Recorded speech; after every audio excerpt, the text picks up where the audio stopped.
मैं मेरे समस्त साथी, समस्त गुरुजनों और समस्त अभिभावकों बच्चों का धन्यवाद देना चाहता हूँ कि उन्होंने इतनी बड़ी सफलता हासिल कर इस राष्ट्रधरा का नाम रोशन किया और ये साबित कर दिया कि हम कुछ भी कर सकते हैं। ज्योग्राफी तो फिर भी बदल जाती है, लेकिन हमने तो इतिहास बदल के रख दिया और जिस प्रकार से रिजल्ट आया है तो मैं कहूँगा कि हमने इतिहास के टुकड़े टुकड़े कर डाले।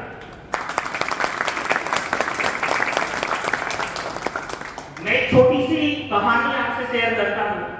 हमेशा मैं क्लास में भी यही कहता हूँ कि मैं कभी भी हाइपोथेटिकल या काल्पनिक बातें नहीं करता। धरातल पर जो चीजें हैं, एक छोटी सी कहानी मैं आपको शेयर करता हूँ। वो कोई कहानी नहीं है, वो एक वास्तविक घटना है, रियल इंसिडेंट है। आज सभी अभिभावक यहाँ पर बैठे हैं तो मुझे लगता है कि वो आपके सामने प्रस्तुत करना बहुत जरूरी है, क्योंकि एक विद्यार्थी की सफलता में माना कि शिक्षकों का योगदान है, लेकिन उससे कहीं ज्यादा अभिभावकों का है, क्योंकि बच्चा हमारे पास 6 घंटे और आप लोगों के पास 18 घंटे रहता है। एक बार मैं बस में यात्रा कर रहा था, एक लड़का जिसके गले में आई कार्ड लगा हुआ था, पीछे बैग लगा हुआ था, बैग बहुत भारी था। ये रियल इंसिडेंट है, कोई कहानी नहीं है। बगल में एक अंकल बैठे हुए थे, सफेद कुर्ता पजामा और बिल्कुल ऐसे लग रहे थे जैसे वास्तव में गांव के जागीरदार और सम्मानीय आदमी है, कहीं शादी वादी में जा रहे हैं। बड़े लोग जब शादी वादी के कपड़े पहन के जाते हैं और गांव के लोगों में थोड़ा सा अलग प्रकार का गर्व और इस तरीके की चीजें महसूस होती है। उस बच्चा उसके हाथ में फिश थी, पॉलिथीन की बोतल थी, वो उसका अपना बैलेंस नहीं बना पा रहा था। वो हाथ में बोतल थी, कभी ऐसे कभी ऐसे कभी ऐसे। तो बच्चे की इस प्रकार की घटनाएं देखकर, इस प्रकार का चरित्र देखकर हमारे मन में ये जो साधारण सी चीज आती है वो यही आती है कि इसने ड्रिंक कर रखी है।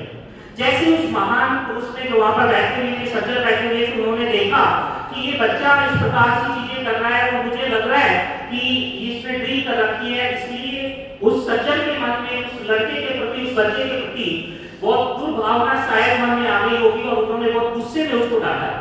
इतना होने के बाद भी वो बच्चा अपना बैलेंस नहीं बना पा रहा था। गलती से कुछ कोल्ड की ड्रॉप्स सज्जन के कपड़ों पर गिरी, उसको बहुत गुस्सा आया। अपन भी नहीं कर सकते, शादी पार्टी में कपड़े पहन के जाए और वहां पर कोई उसको खराब करते तो बड़ा बुरा लगता है। वो सज्जन एकदम से उठे और उस बच्चे की कॉलर पकड़कर चाटा लगाने वाले थे, कितनी देर में बीच में आ गए। जैसे हम बच्चे के पास में गए तो हमें ये तो क्लियर हो गया था कि इसने ड्रिंक तो नहीं कर रखी। अचानक हमारी निगाह उस काइकार पर पड़ी। वो एसएमएस मेडिकल कॉलेज का फर्स्ट ईयर का स्टूडेंट था। अब हम आइडिया लगा सकते हैं कि जो बच्चा एसएमएस राजस्थान की सबसे अच्छी मेडिकल कॉलेज का स्टूडेंट है, फर्स्ट ईयर का जो स्टूडेंट है, जो अभी गांव से निकल के आया है, और इस प्रकार की चीजें, मतलब एक इमेज बदल जाती है बच्चे के प्रति। उसने कितनी मेहनत करी होगी तब कहीं जाके उस मुकाम पर है। जब हमने उसको टच किया, उसको बचाने के लिए अंकल उसके चाटा मारने वाले थे, जैसे उस बच्चे का हाथ पकड़ा तो पता चला कि उसका बॉडी टेम्परेचर बहुत ज्यादा हाई था, उसको क्रिटिकल फीवर हो रखा था। अब मेरा एक छोटा सा सवाल आप लोगों से है कि वो सिर्फ इसलिए अपना बैलेंस नहीं बना पा रहा था क्योंकि बहुत ज्यादा बीमार था, इंजेक्शन लगवा के आया था, उसकी फ्लाइट निकलने वाली, इसलिए उसको उस भीड़ भाड़ वाली बस में सफर करने उसकी मजबूरी हो गई थी। मेरा एक छोटा सा सवाल आप लोगों से है कि वो समय उस बच्चे के चाटा लगाने का था या उस बच्चे की सहायता करने का था? उस बच्चे की सहायता करना हमारी जिम्मेदारी थी।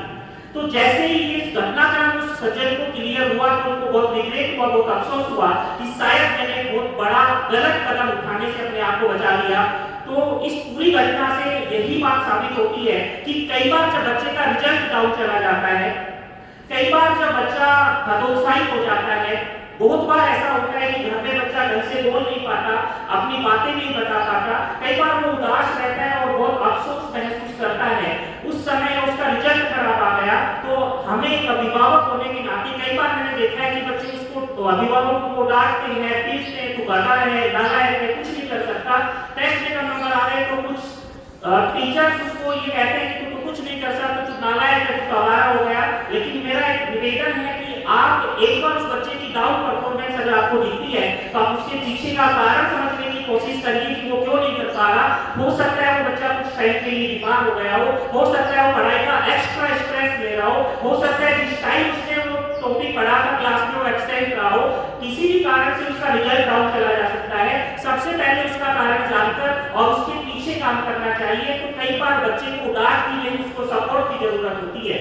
सर्वोदय का इतना अच्छा रिजल्ट, सर्वोदय की इतनी बड़ी पहचान जो है, उसके पीछे का सिर्फ यही कंसेप्ट है कि यहाँ किसी भी बच्चे की गलती के पीछे बच्चे को दोषी नहीं ठहराया जाता, पहले उसका कारण देखा जाता है, बच्चे के पर्सनल अटेंशन होता है इस बच्चे की क्या समस्या है। और ऐसे बहुत से बच्चे, मैं कहना चाहता हूँ कि हम तो इंसान हैं, जानवरों को भी कुछ कार की जरूरत होती है। अगर टीचर किसी बच्चे के गड्ढे पे हाथ रख के ये कहते हैं कि ये कर सकता है तो दुनिया की कोई ताकत नहीं कि वो काम नहीं कर सकता। इसीलिए आप अभिभावकों से मेरा विनम्र निवेदन है कि बच्चों की भावनाओं को समझने की कोशिश करें। तानाशाही नीति जो है वो बच्चों पर अगर लागू करेंगे, डांट पीट कर अगर पढ़ाने की कोशिश करेंगे तो शायद उस बेहतरीन रिजल्ट तक नहीं पहुंच पाएंगे, बच्चे को हमें कामयाब इंसान नहीं बना पाएंगे। इसलिए वो माहौल देना बच्चे को बहुत ज्यादा जरूरी होता है जिसमें वो अपनी सारी समस्याएं घर वालों के साथ शेयर कर सके। सबसे बड़ी समस्या है कि आज मान के चलो कि कोई लड़की घर से बाहर निकलती है, ये हमारे परिवेश की वास्तविकता है, प्लीज आप इसको समझने की कोशिश करें। अगर कोई लड़की घर से बाहर निकलती है और मान के चलो कि कुछ मनचले उसको परेशान करते हैं, तो मेरा सवाल आपसे ये कि बताइए इसमें उस लड़की की क्या गलती है? कुछ नहीं है। लेकिन फिर भी वो बच्ची अपने घर पे आके नहीं बता पाती। क्यों नहीं बता पाती? क्योंकि उसको लगता है कि अगर मैंने बता दिया तो शायद परिवार में मेरी प्रतिष्ठा में कमी आ जाएगी, मेरा रेपुटेशनल डैमेज हो जाएगा।